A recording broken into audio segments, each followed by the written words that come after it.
Many rallies in California? This is like a unique one. No, but I've done them, and we've had a big look. I think that if the voting was legit in California, it's all mail-in ballots, mail-out, mail-in. They're all over the place.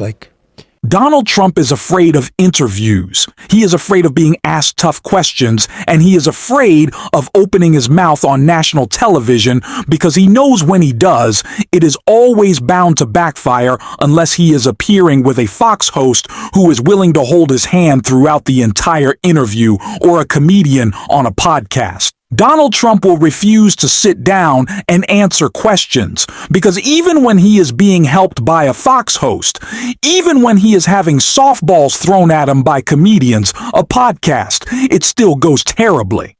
And that is exactly what happened when Donald Trump appeared on the Full Send podcast today. He was being asked the easiest questions possible by some of his biggest supporters, and still he found a way to screw himself so badly, in fact, that his staff and his handlers pulled him out of the interview early, and you could see that the people interviewing him were shocked that he had to be pulled out early just because the interview was going so badly. And we are going to get into all of that. But before we do, if I could quickly ask you to leave a like on this video, and if you haven't already, to hit that subscribe button, it really goes a long way. And supporting the community that we are building on this show and really means the world to me. Now let's get into this first deranged clip from the interview. So we're leading in the polls. Big time. We're doing well. We're against somebody that has no clue what's going on. They did something that you guys would relate to because you're into this whole world, but you'd relate to it. 60 Minutes, she gives a horrible answer, and they change the answer. I think it's the biggest scandal in broadcast history. They actually took her answer out and gave her a different answer. Yeah, I saw that. After it was shot. And it's turned out to be a scandal. But I think it's the worst thing I've seen in broadcast that I've ever seen. I think it's the biggest scandal in broadcast history. Number one, it's election interference. Number two, they get a license, and it's supposed to be a license based on free press, fair press, and honesty. Yeah. So we'll see what happens, but I think it's a disaster. Donald Trump has spent the last week attacking VP Harris for merely appearing on 60 Minutes Crushing It and answering their questions.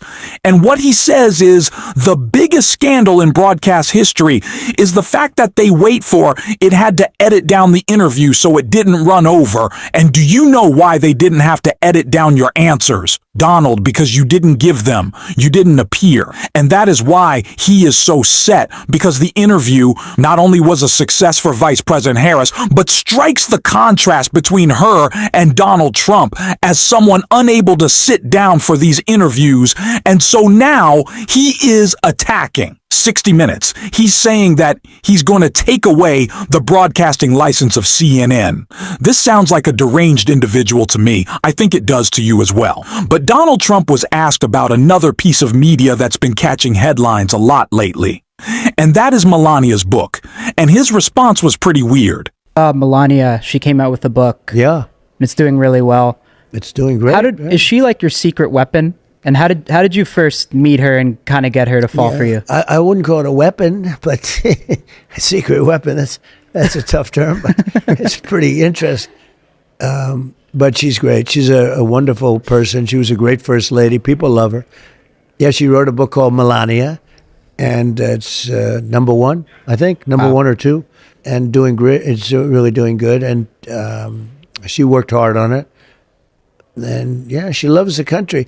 She wrote something that was very good. I was a little bit nervous before I read it. You know, I said, whenever the wife is going to talk about you. You never know. I mean, maybe she said bad things, but she didn't.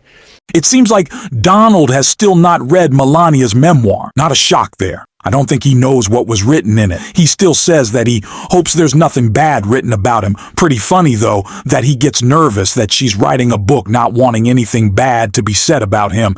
And of course, this is just one big grift for Donald and Melania. I'm sure she's just trying to cash out before the election is over, and something else might be over after the election as well. I don't want to speculate on their relationship, but certainly a possibility. But of course, this is all it's been about for Donald Trump.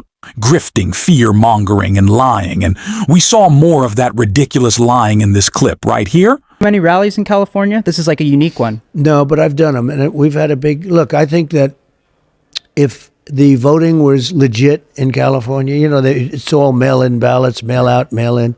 They're all over the place. Like, is it 36 or 38 million ballots? They get mailed. Everybody gets mail. Some people get more than one ballot. You know that, all this. They say that California automatically you lose.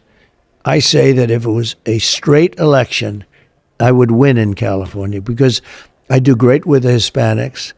With the African-American population, I'm getting record numbers. Nobody's ever seen that. For a Republican, record numbers. And, I'm doing well, and I'm... These statements from Trump about if he would win California or New York or Illinois can be taken as unserious by some members of the mainstream media. Sometimes they laugh them off and just say he's being ridiculous instead of pointing out the very important fact that he's just trying to sow doubt about our elections again. And we need to take that serious. This is not some joke he's making. He is trying to sow down about the results of this upcoming election, so he can continue to attack our democracy, and we have to call him out for this, because of course that is the plan of the Republican Party, and Donald Trump, they don't want to win as much as they want to try to steal votes like they did in 2020. It was their attempt with Donald Trump's fake electors. We've seen this story play out before. We need to be prepared to call it out now. In the same way, we need to be prepared to call out Donald Trump's fear-mongering that we see in this clip right here. 1,000 young children are dead coming through the border. Can you believe that? And you don't even hear about it. The press, the fake news doesn't want to write about it. They want to write if you talk about an election, but they don't want to write about that. 325,000 kids are dead because of Biden and Kamala. Now, we're going to straighten the country out. And we're going to get the bad guys out of our country very fast. The killers, the murderers, the drug dealers, we're going to get them out. Vice President Harris always so perfectly describes the way Donald Trump talks about the border, not wanting to solve the issue, of course, but what does he want to do? Complain. That's all he wants to do with anything that is kind of the Republican mo. It's the reason that the MAGA majority in the House has led to the least productive Congress in history, because these are people incapable of governing. We saw Donald Trump on Maria Bomo, for God's sakes, being pushed back against a little bit on tariffs, and he just absolutely melted down. He said, "Oh, I don't really care what the number is. I'll throw anything out," because these people don't care about policy. They don't care about governing. They're just trying to throw any bad message out there possible to try to win votes, not understanding the implication of any of the things that they say. And it's moments like this in Donald Trump's interview that drive his handlers crazy, and it's why they had to pull them out early, and you can just see how shocked the fellow interviewers are when this happens. Let's take a look. Because I see my people are going crazy over there. Oh, that's it? At a certain point, you don't mind if they go crazy, but then you say, okay, it's time to go. Time to go, right? You could see the look on their faces. I think someone said already. Really, we're done already. It was such a quick interview because Donald Trump, not even with his MAGA supportive friends, with these comedians or whatever these guys are on a podcast, Donald Trump can't even sit down for that long without having to get pulled off by his handlers early. He just can't take the heat of people who already support him. I think that might be a bigger scandal than VP Harris, just sitting down and having a regular interview with 60 Minutes, but of course the mainstream media won't cover it. But VP Harris is trying to get them to pay more attention to Donald Trump's clear cognitive decline, and she perfectly does that in this statement right here. Let's fast forward to right now. His staff won't let him do a 60 Minutes interview. Every president for the last half century has done one, anyone who's running for president. Everyone has done it, except Donald Trump. He will not debate me again. I put out my medical records. He won't put out his medical records. And you have to ask, why is his staff doing that? And it may be because they think he's just not ready and unfit and unstable and should not have that level of transparency for the American people. There's a real choice in this election. If the mainstream media won't do their job, if they won't have journalistic integrity to call out Donald Trump, it is upon us to set the table of what the messaging should be in this election. Of course, we have been talking so long and so much about the contrast between Donald Trump being the past we don't want to go back to, and VP Harris being the future.